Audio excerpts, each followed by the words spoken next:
Hello everybody, hope you're having a wonderful day today. So, this is just really speculation. Keep that in mind. I'll make sure the title also has speculation in it, so that way nobody's like, oh, but you said this. Anyways, leave a like, leave a comment. If you are new here and you're not subscribed for whatever reason, subscribe to the channel. It takes less than 2 seconds just to do so. We're going to be talking about why I probably think Aiger might be next, or excuse me, Aiga. So the thing is, we're probably going to find out pretty soon. 2 reasons. One, we're not too far away from when the Koro is going to release, so we're going to know what the next pay for September is going to be. And as well, there's of course the anime magazine, which releases, I think it's like every 10th or something like that, where we just get the episode spoilers and the episode titles revealed for I think a month or something like that. So yeah, let's talk about it. So firstly, something I do want to point out is that if you think about it, right? If you think about it, Union Achilles last year was released in September, right? And it was Achilles. They could just repeat the same thing. They've been kind of doing this trend where they almost did the exact same thing like before, like how Rage was in June, and so was Vi. They could just do the same thing with Achilles in September for the booster release. Another thing too is that, okay, if we go between like Shu and Aiga, because those are the only 2 for the anime that we know is left to actually appear, if we had to pick between it, what do you think makes more sense? Do you really think for a Bay that is popular as Spriggan, TT would make it very easy to get? No. Think about it like this. In Cho-Z, to get the actual Spriggan, you had to go through the Cho-Z customized set, right? Costs a lot of money just to get. Then, the following Spriggan, you had to go for the triple booster just to get Lord Spriggan. Okay, so now let's think. If in October, we know for sure there is a random booster, and we know for sure that it has to be balanced for the prize bay. Unless they throw a curveball and they make Achilles and Spriggan both prize bays, which don't be too surprised if TAKARA Tomy's not releasing that much this year, so they might pull a fast one on us. But I think the most likely situation is that they'll save Spriggan for the random booster as a prize bay.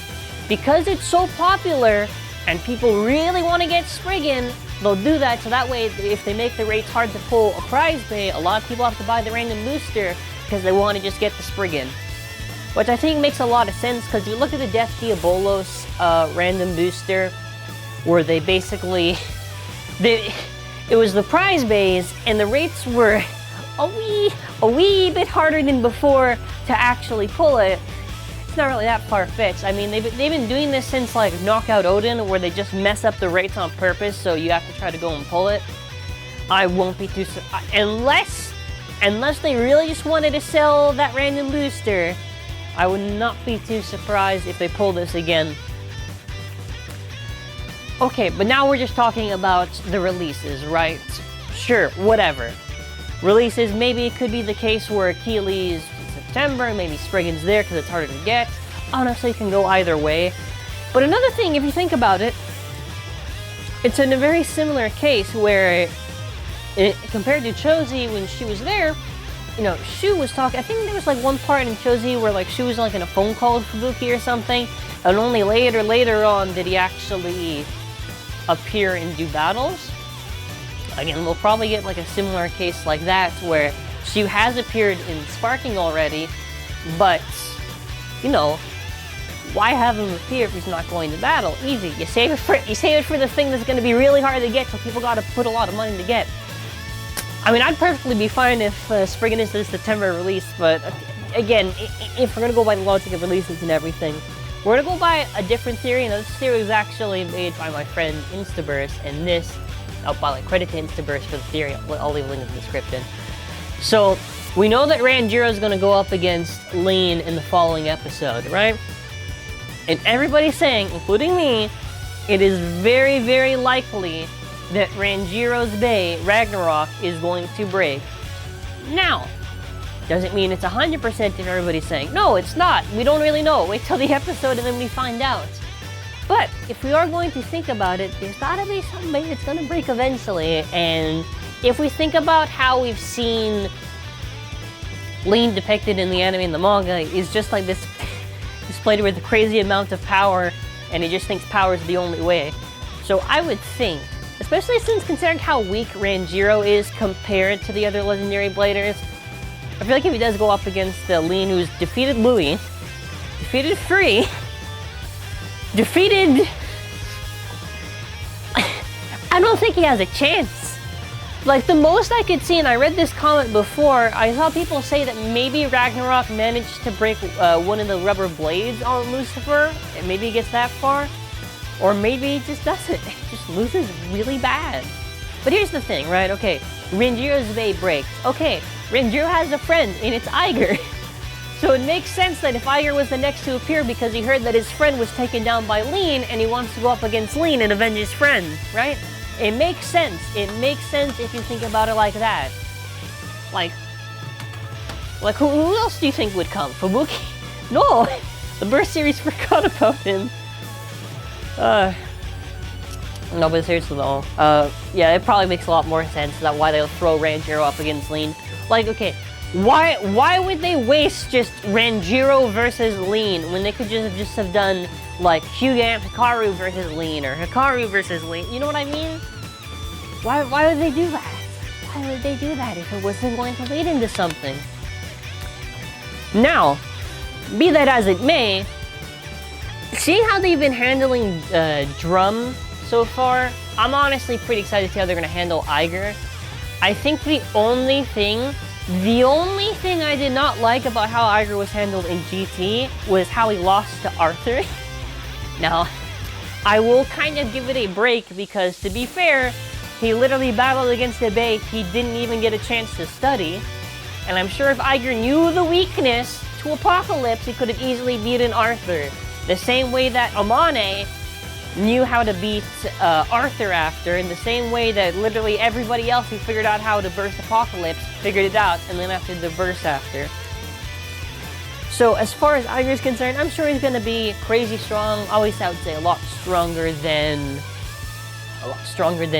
Drum, as we've seen through GT when they originally battled. I would say, well, the anime is going to have its own way of handling it. In the manga, he is ranked higher than Drum, but again, the manga has its own continuity, and the anime has its own continuity. So obviously, okay, now let's talk about this. Okay, so let's say the whole thing with Ranjiro ends up being true. What could happen? Well, I definitely think we'll probably get Aiger versus Lane, probably at the Legends Festival. That makes sense, and it'd be very interesting to see. Because I'm a little bit curious to see how strong are they going to make him, because we know what's going to end up happening to Lucifer in a few months. So are they just going to have him battle, nothing happens, they're just going to... What? I think most likely what they'll do is that Aiger's introduction episode will probably be meeting the twins, doing the battle with the twins, and then after maybe encountering Lane, because how they've been handling this every single time a character appears is literally just, wow, legend! Hey, I'm the legend! Alright, let's battle! And then after, it follows through with normal stuff. I think in terms of battles, I would like to see with Aiger in this series. I think obviously a rematch with Volt is a must. It is a must. Like Achilles versus Valkyrie, that is something we needed to see, like the rematch too, because they never like, I still don't know technically who's the world championship in SuperKing, because the manga is its own thing. I don't think the anime ever directly stated it. I don't know if Aiger is still technically the world champion or not, because people are saying it's Volt, but I don't think they ever stated it was Volt. Unless they did and they just missed that one out, but I remember the episode where they said that. So, it'd be cool. It'd be cool. Well, let me know your thoughts in the comment section for if you think Aiger is going to be next. How do you think they're going to handle him? And let's talk about maybe the Achilles. What do you think they could do for the Achilles? Now, I just want new parts. If anything, if they're going to do a new Achilles, they'll probably recycle Dimension Dash that they had on Lord Spriggan. Because think about it like this, okay? If we go from Chosen Achilles Dimension, and then after they just give Extend Plus to Union, very, very likely, since they did Dimension Dash, they're just going to give it Dimension Dash. I wouldn't be too surprised, to be honest. Really, I wouldn't be surprised at all. But, as we're ending it off, again, keep in mind, speculation, so only time will tell eventually. Only time will tell. Anyways, thank you all for watching. Leave a like, leave a comment. Again, credit to Instaburst for that one theory of the anime. And like and subscribe, and hope you have an amazing day.